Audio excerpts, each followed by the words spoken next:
Welcome Alive. back. Thanks, Joe. Thanks for having me. Sure. We're back with a new edition of Mahoning Movement show. And I thought it was a good idea you had. Might as well talk a little bit about my little southern trip, which relates to the Mahoning Movement project up here. And that is, I rode a bicycle between Miami and Key West, which was pretty informative and does relate to the project up here in seeing how active transportation trails, hike and bike trails, have been utilized down there and where there's some gaps as well down there. So yeah, So, how intimidating was the crossing of the bridges in the Keys? that was the bad part. So there are some. All right, well, first let's get to the origination of the overseas route. Okay. So obviously the Keys are a collection of islands coming off the peninsula of Florida. Right. It wasn't until Henry Flagler in 1912 completed a rail line to Key West that there was an that you could, you know, do an overland route Right. to Key West. So I first started learning about Flagler a bit, riding a bicycle up the coast of Florida between Daytona Beach, St. Augustine, Jacksonville, Florida. I did that like 3 years ago. And I didn't know too much about Flagler before that. And I saw about it was really Flagler's initiative to build a rail line down the coast of Florida that really put Florida on the map. Right. Obviously, Florida had been first.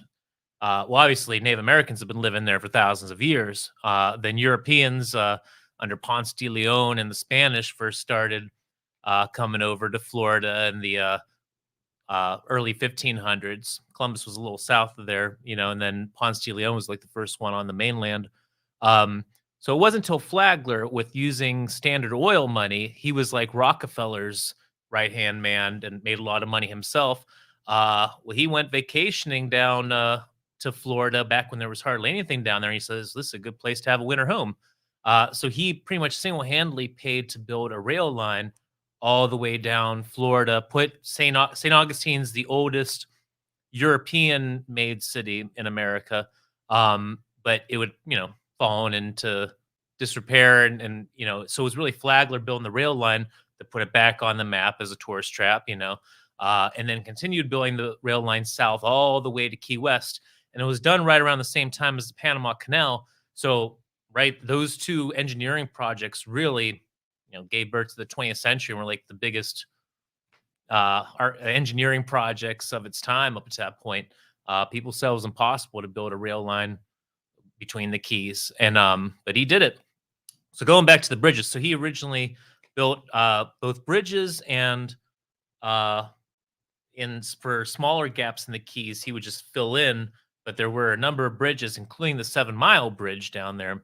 So that was the rail line. 1935, there was a big hurricane that wiped out. Amazingly, a lot of the bridges survived. It was the earth fill in between the Keys. Those are the ones that got washed away. But a lot of the bridges survived. So 35, that happens. 1936, we're in the middle of the Depression. Also, the Bonus Army, World War I veterans who were looking to get their pay for that, they were demanding money and needed something to do. So FDR put them to work down repairing the route for overseas road route, and so repaired a lot of the route. The train was done at that point. It was the rail route. Then come World War II. There's a lot of Air Force bases, Army bases, naval bases down there. So they expanded, filled in, did a couple new bridges. And then that's pretty much how it stood all the way to the late 70s, early 80s, where they built a new highway down and built a new 7 Mile Bridge and built a bunch of new bridges. So the original train route and the FDR Bonus Army route and the new bridges they put in ran pretty much parallel. Some of those bridges sections were taken out because the new bridges had more sailboats could go through, and so they just blew up sections of that. So that was the unfortunate part, in that if they would have left those intact, you would have had a parallel route just for biking all the way down. And the other thing cool too is the bridges that have been saved. A lot of people fish off them too, so it's not just biking and running; it's actual like People use it for fishing, and it's a really great community gathering park. So on the route down biking to Key West, the great parts are where you have both bridges intact. You have the cars on one, and you have your own separate lane. That was wonderful. And pretty much on each of the islands, there's a dedicated path, and that was fantastic. Where it's bad is where parts of those bridges were blown up or washed away, and you are stuck on the road with traffic. That's where it gets a little hairy. But I survived. How much room was it? Because I can remember that it was like squeezed in. It was like Mhm. afterthought kind of thing. So I'm really glad I did not do. I did the entire route on bicycle except the new 7 Mile bridge. So on day 3 of my trip, I stayed in Marathon, Florida, and in the morning was going to do the bridge. I did the old bridge up into the point where it's the first sections are moved. I went to a part called Pigeon Island, which is where when they built the railroad, they used that as a staging ground. So I explored that. Technically, it was closed, and I still explored it anyways. So I did that, but also I had a flat tire too. So I just did that, filled up my tire enough to make it there and back, and then I needed to get a new tube anyways. So I then took. There's a bus, luckily, that goes along the route. So I did. That's the only part I cheated. I did take the bus over the new 7 Mile bridge. Thank goodness I did, because there's like hardly any shoulder, and like actually watching on the bus the way cars it's I'm glad I didn't do that part. But there were some other narrow bridge shoulders, but luckily that's the only super long Did you one. find a tube down there? I did, You yeah, were able to find in a. Big Pine. And it's funny, all the bike shop guys are probably so sick of dealing with tourists, so they were all kind of jaded. I ran into another big issue with I rode just the cheapest Amazon fold-up bike. It was kind of like an experiment. I like to like push the limit. So I mean, one, I'm on a very tight budget anyway, so I can't afford like a super nice bike. But I also wanted to like test the limits of what's like the cheapest Amazon fold-up bike that could potentially work, and it was junk, and it didn't They work out told you well. about it, right? Yeah, yeah, yeah. So I my derailleur got caught in the back tire and like bent the frame, and so I ended up at this other bike shop who called it a death trap, and they said there was no way I was going to make it all the way to Key West. Luckily, a retired state judge from Georgia befriended me, and he had some tools and helped me. He was a really great dude named Rusty. But yeah, retired state judge from Georgia. He really helped me out with some tools and got it running. He rode with me about 30 miles. 72 years old, riding good. No kidding. He rode with me about 30 miles to, I think it's Isla Morada is the name of that key. And we had a good ride down there, and then I continued riding south to Marathon. So that was my third day of riding, and then the last day I made it all the way into Key West. And yeah, it was gorgeous and beautiful, but also relating to this project, it was educational in seeing. Yeah, I thought a lot about comparing it to this area. So down there, when I was still on the mainland, on the main peninsula of Florida, riding between Miami and Homestead, Florida, and then Homestead through Biscayne National Park to the bridge to go over to the Keys. Riding through all that, you have a lot of canals. And as we know from the Mahoning Movement Project, we had a canal to go through here too. Big difference though, up here, the canal was for transportation.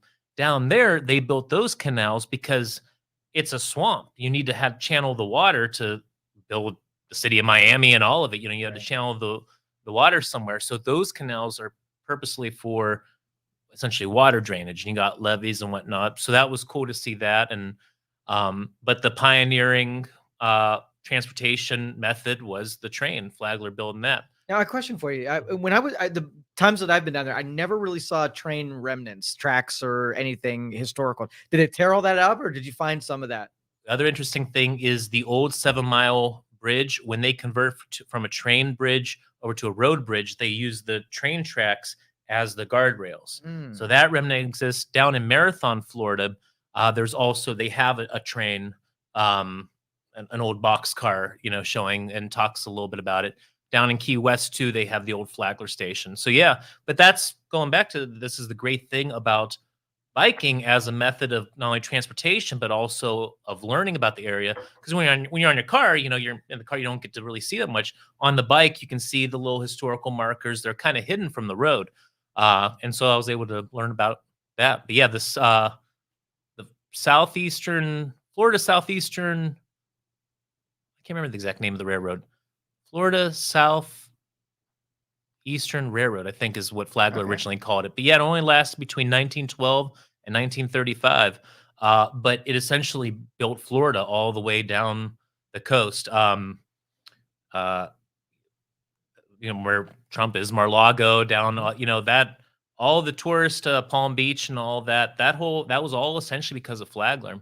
And even in St. Augustine, Flagler College, that he originally built as a hotel. So it really is like it's like one of the most American places. And thinking about tourism and talking about, we talked a lot about um, private investment and public investment, Right. what should be done. And so this man essentially built it himself, paid for it, built, but it was the money from Standard Oil, and Right. they made obviously their In that little stretch too, what I think is cool is like the first couple islands like Key Largo and the ones that are just south of Miami are pretty developed. They're just like any other, touristy type of area. But then you get those middle islands that are really underdeveloped, and they're the state parks, and you see like a fresh beach rather than a curated beach. And then you get back to Key West and you're back into tourist areas. But the middle section is really fun to ride around and explore. It sure is. Yeah, I found a little part off the side of the road and swam a little bit.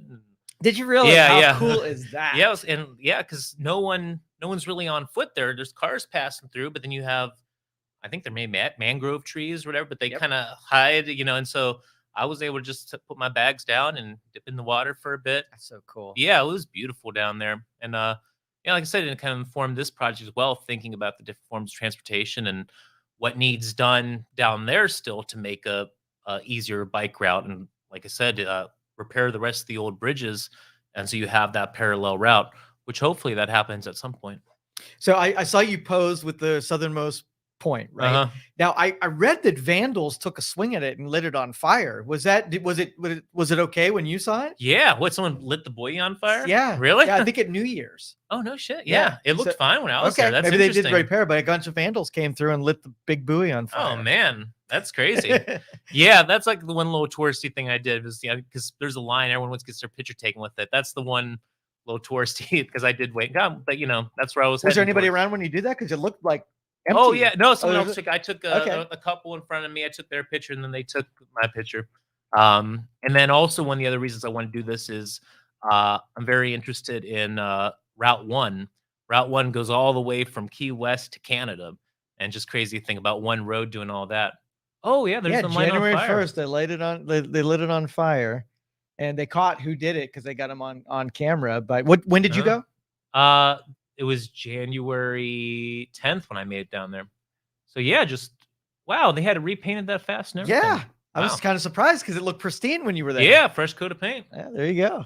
And then saw Hemingway's house down there. That was pretty cool. I'm a big fan of Ernest Hemingway. Did you take any of the tours around those towns or anything? I Like took that? the Hemingway tour. Okay. That's the only official tour I did. That was pretty neat. Descendants of his cats are there. And there was an author that they highlighted down there too. Where I'm not big on. That's Hemingway. Hemingway's. I know that, not the another author. more modern author. I think it was from. It's more of like a fiction. Well, anyway, I wonder who that was. I'll find it out when you're talking. Well, it's a good place for writers. Yeah, right. Oh, that's where I would go. Honestly. Yeah. And then I took the ferry back from Key West to Fort Myers. But it's great, the airlines really, it was $18.50 to fly from Cleveland to Miami. Really? That's one of the main reasons why I did the trip. I like to do a southern trip in the wintertime, obviously, to try to get some warm weather to bike a little bit. So I went to the cheapest place to go to and end up being Miami. And the weather was nice. So Perfect you got the whole way, yeah. yeah. Just a couple short showers, just 2 of them, just for like 2 minutes. Yeah, it was a perfect trip and met some good people along the way. Like I said, Judge Rusty down there. And did you know where you were staying ahead of time? Like, yeah, I usually plan out when I do bike trips and stuff, just so I have a destination each night. So yeah, found cheap rooms along the way and worked out good. The hostel I stayed at in Key West was nice and reasonably priced.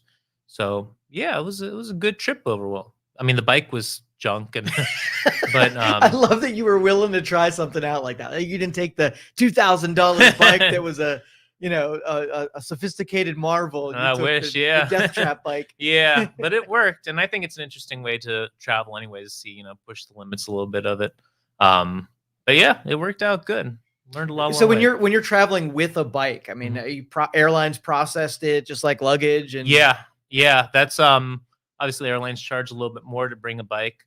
And then really great website, bikeflights.com.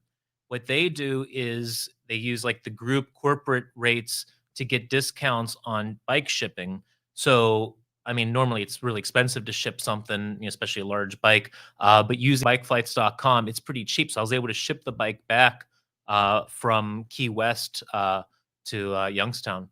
that's And it was cool. only like $35, and yeah, it worked So out good. that's not going to be your go-to traveler. So what would you, if you were to buy again, what would you get? I've been thinking a lot about that. Like, what's the ideal bike? So with the whole fold up thing, that worked out good. Like if you have to take like an Uber or something like that down there, you can be able to fold it up. But really overall, it doesn't save that much room that just taking the tires off the bike.